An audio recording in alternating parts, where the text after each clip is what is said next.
Sometimes things connect in ways we hadn't previously considered them to. We relate to pop culture a lot when we see ourselves in it. Sometimes we relate to the pain of a thing without even knowing the reason why. When Joanne Rowling was 15 years old, her mother Anne Rowling was diagnosed with multiple sclerosis. Anne Rowling passed away just shy of a decade later. Joanne had just started writing a loosely connected network of ideas, many of them scribbled on napkins, known later to the world as Harry Potter. She never got the opportunity to tell her mom about it. The first book is a lot of Harry coming to terms with his parents' death. His entire existence is literally defined by it. He is a hero because of it. We write what we know. The Philosopher's Stone was rejected 12 times. Carry that with you every day. No one knows what they're doing. But eventually Joe got an advance of £2,500 and a guarantee to print 500 copies for stores and 500 copies for libraries. And all of this even happened because of an 8-year-old girl named Alice Newton, the daughter of Bloomsbury's chairman. She just wanted to see more story immediately after she got into the first chapter. And I want to make this very clear. Harry Potter exists in the world because of an 8-year-old after 12 companies worth of adults passed on it. If that isn't the perfect metaphor for Harry Potter, I will eat a hat. No one knows what they're doing. 1,000 total copies first run. That's it. Anyway, the first book won a ton of awards, and then Scholastic spent $105,000 at auction for the rights to publish the book in the United States. Most people know the story from there. The books basically broke every record before continuing to just break their own records over and over and over and over. In the US and UK alone, Deathly Hallows sold 19,300,000 copies in the first 24 hours. Follow your dreams, even when your life is impossible. That's what Joe Rowling taught me.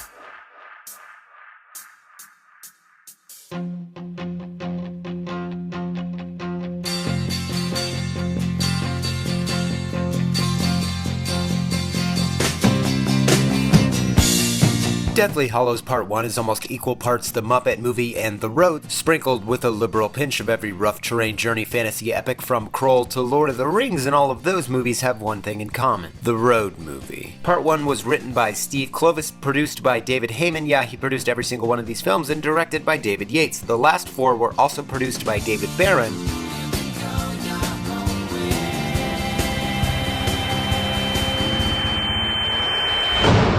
Because they just didn't feel like they had enough Davids on the poster, I presume.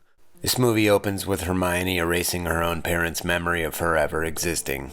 A real breezy way to start a film. Think my The Road comparison is unfair? The situations are remarkably similar. This film is dire. In the first 20 minutes, Hedwig the Owl is killed on-screen and Mad-Eye Moody is killed off-screen. Yes, it's all very touching.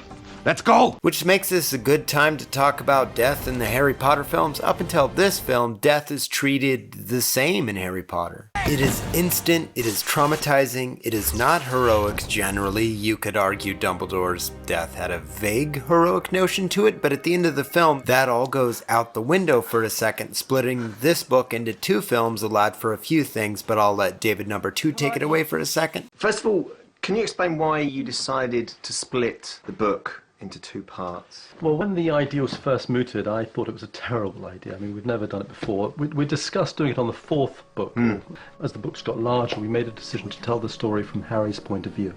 In this one, in the 7th book, in Deathly Hallows, everything is really about Harry, and if we were to leave anything out, it would really hurt the story. It wouldn't make sense. And if we weren't going to have a 5-hour film, we needed to split it up into 2. Something changes at the end of this film, and not only because this was a non-magical death. I mean, it's a knife, but Dobby's death in this film, more than the book, changes everything about Harry Potter in an instant. Usually death is simply Avada Kedavra, but with Dobby we have to watch him say goodbye to his friends and then stop breathing. I want to bury him. Properly. Without magic. It is impossible to watch this part if you grew up with these films. Hermione, have something in your bag. Hermione, help me! And because it's bad, regular human shit, there's nothing she can do except watch him die. So Harry holds essentially the first good CGI character in film ever, as I will remind you that Chamber of Secrets beat Two Towers and Gollum to the box office by a single month. But he goes out swinging like, what's up? The way this movie operates is to crash all of the films, this entire journey we've been on together for 9 years at this point, back together in unexpected ways. There are so many speaking parts in this movie, and yet Yates and co. managed to make it feel small and lonely and terrifying. And this is a film that can more or less be broken down into 4 parts.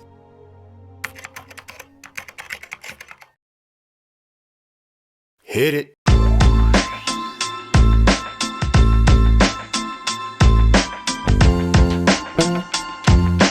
The film opens with our main 3 heroes leaving their respective lives because the world began ending in the last film. Hermione erases her parents' memory of her.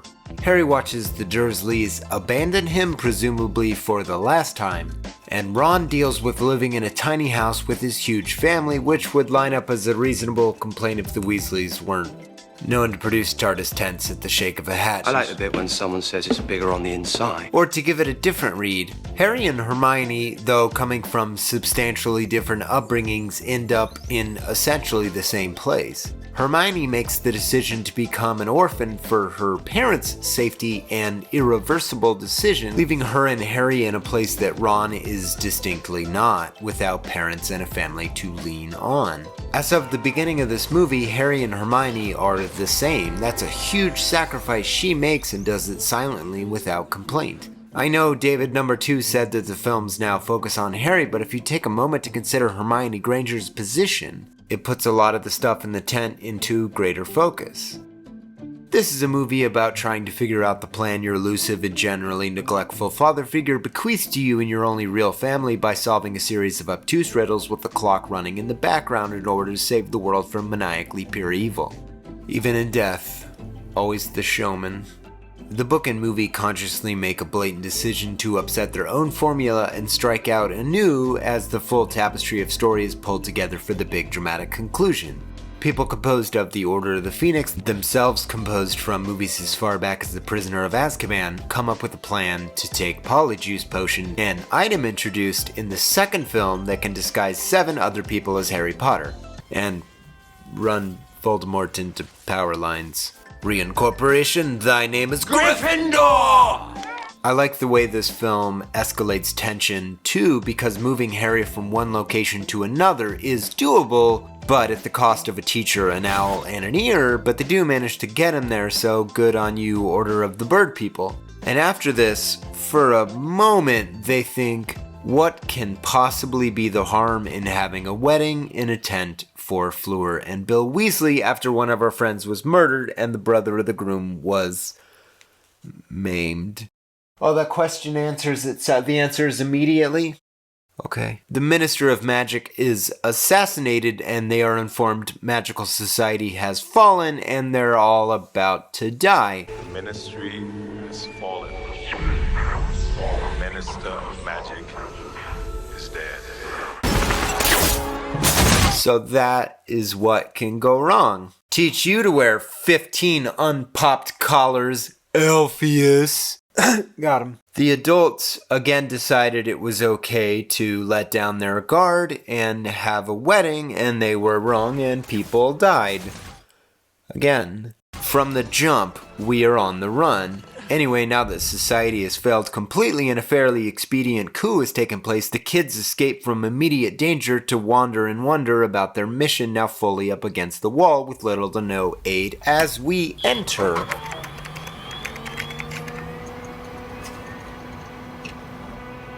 I'm about to get super into the weeds here, generally in the second act, which itself is also sort of broken up into 3 parts because acts also have structure.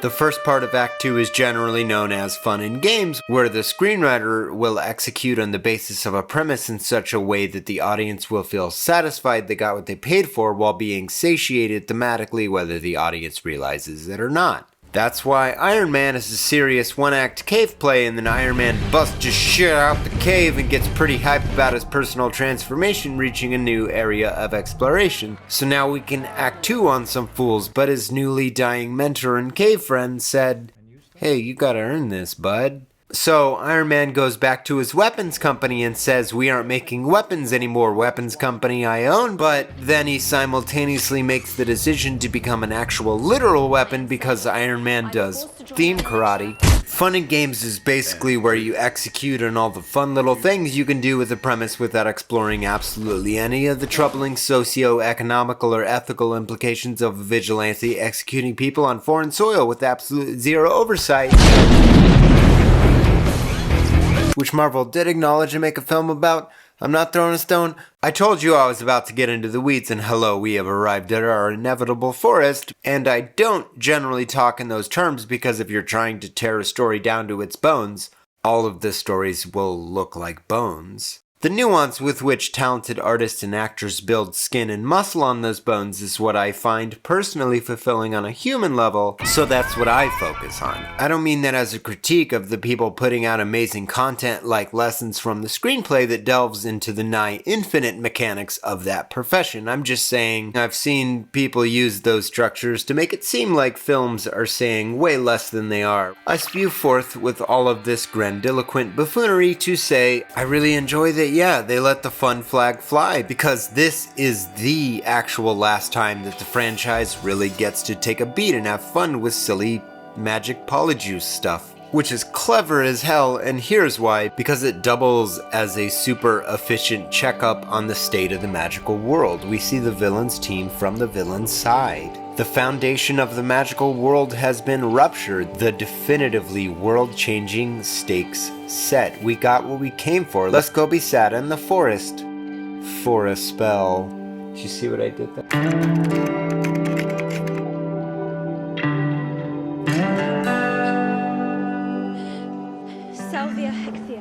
I want to talk about Dumbledore here because it's his shadow that hangs over the dreaded stuff in the forest. Because in 2007 and 2010, the most vocal feedback among both the book and the movie was they spend way too much time in the forest. Deathly Hallows has to give us a crash course in Horcruxes. Say that 7 times fast. Crash course in Horcruxes. Crash. I made it 1!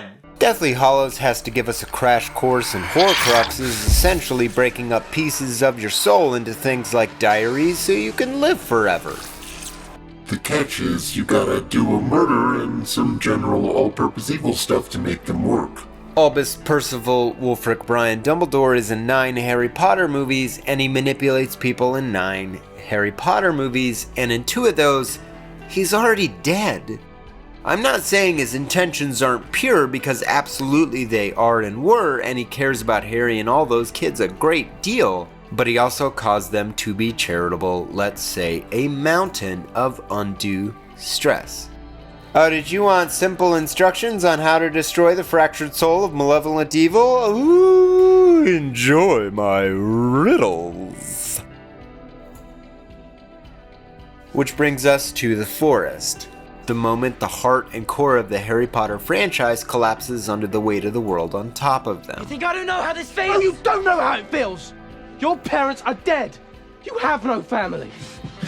And funny story, this film came out in 2010. Hey, pause it.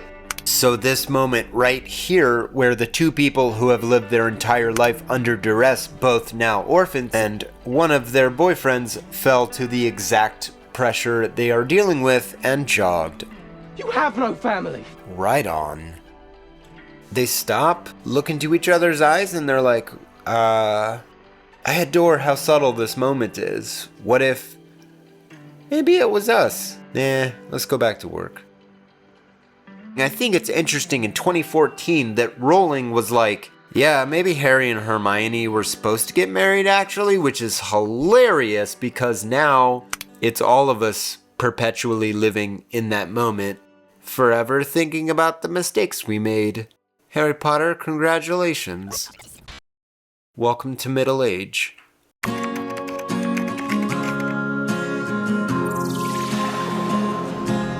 Just trying to diffuse the tension. How do you sum up a body of work this immense and medium spanning? We still got one more movie to go, but it should be obvious from how long it took me to get through Deathly Hallows Part 1 that I had a lot to say about it. The film and book it was based on do such a good job of taking this massive journey we've been on for 9 years and pulling it together based on the people and objects that have been building this elegant tapestry. It deepens characters over time by complicating their message and meaning. Like, take the Malfoys, their ride through this world is cartoonishly villainous, relishing in the suffering of those they deem less than themselves. Psst, they're racists. Lucius, Narcissa, and Draco are so destroyed by the realities of trying to take over the world with evil by the beginning of this film. Look at how absolutely hollowed out and shattered Lucius is. He regrets everything. The messages of these characters evolve to find nuance over time, like growing up. Neville Longbottom begins his journey as an aloof Dinkelmoppet and ends up being a hottie who decapitates Horcruxes. It's a complex journey, okay? The relationships and personalities all become more complicated and nuanced. They really only get to act like silly teenagers in The Half-Blood Prince, but I like that the belief when making 8 films was to try to give them all different energies and feelings. Goblet is the sports movie that ends in the death of a major male character. Order of the Phoenix is the thriller movie that ends in the death of a major male character. Half-Blood Prince is the goofy rom-com movie that ends in the death of a major. Okay, maybe that part is the same. I love Deathly Hallows the book, and I love both Deathly Hallows movies. The first one because they credibly made an apocalypse movie within the confines of a larger narrative about wizard school. These last 2 Harry Potter films are like quicksand. It's not just about what worked in one film, it's about summing everything up as everything comes together from every film. And I've been talking about that for 78 minutes now. I feel like we should take a moment to sum up this journey before we enter the end of it. It's not just about what worked in this one film, it's also about summing everything up I've been talking about for 78 minutes now. Good God, really? I feel like we should take a moment to sum up this journey before we enter the end of it. In this immense journey to tell this gigantic, sprawling narrative, often eccentrically weird. Oh, and don't forget to make it magnetically entertaining so that the films basically pay for themselves as they go along, because they had to repeat that same miracle 8 times in a row, and they did. I just wanted to take a moment to appreciate the magnitude of that responsibility and that success, and the dedicated army of people that accomplished it. So let's talk about the end. So when the time comes, the boy must die. Yes. Yes. He must die.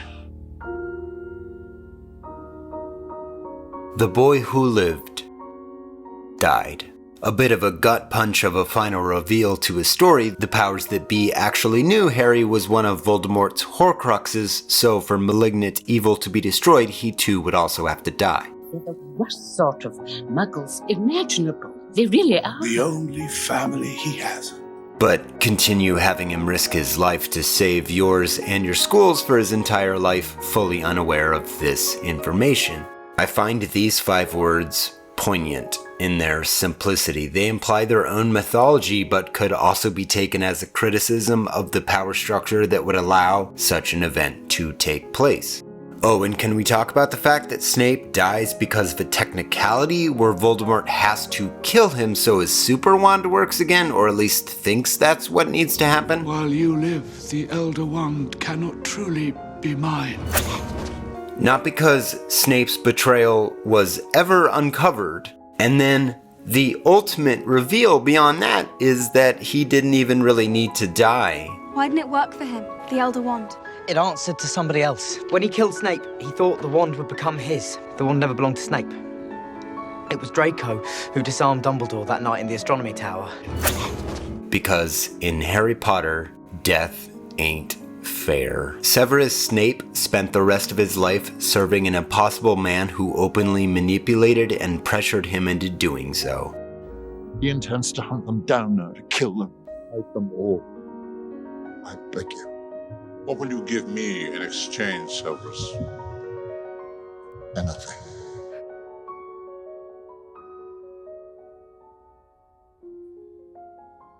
Said you would keep her safe. Lily and James put their faith in the wrong person, Severus.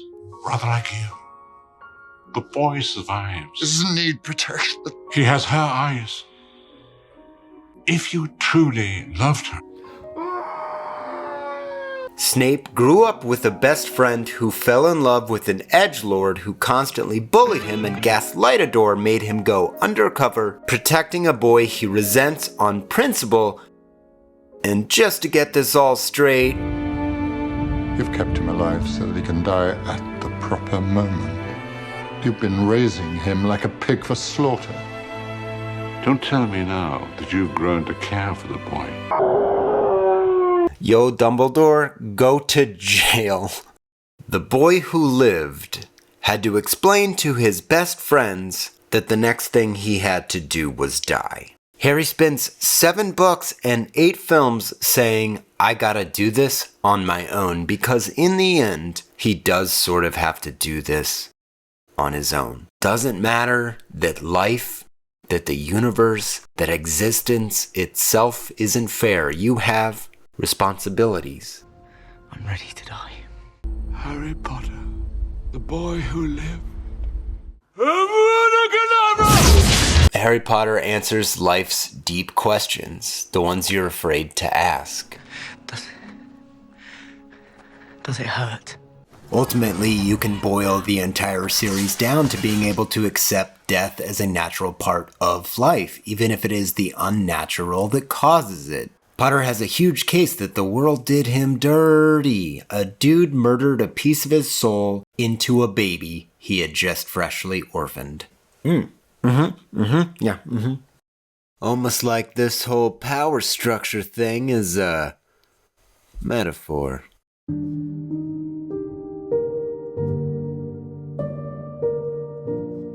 Jo Rowling never got to tell her mom about Harry Potter before a horrible disease took her away. She also never got to tell her that Anne Rowling was the mother of one of the most successful authors to ever walk the face of the earth. There's an entire Telegraph interview linked in the description if you want to read about it, but it was the most painful thing I've ever had to read for this show.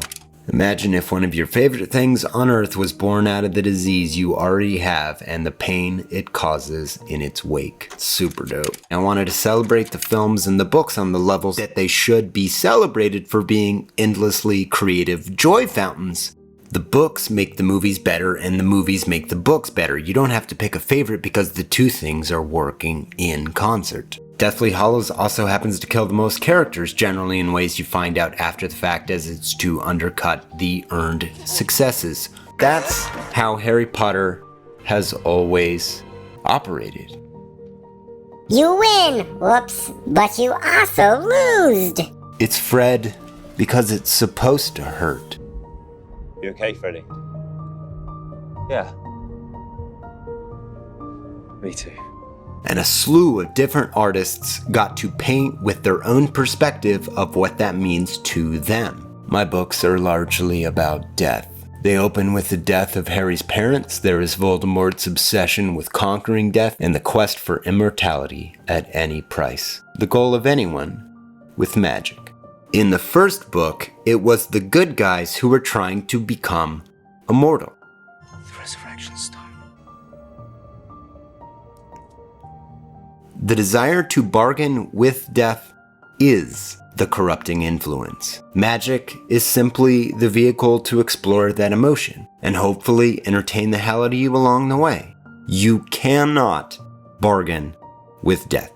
A thing that Deathly Hallows Part 1 felt a pressing need to have a Ben Hibben directed story within a story that explains this entire series back to you through that lens. Because not even wizards can bargain with death. Not even Dumbledore, not even Voldemort. That is, except the boy who lived.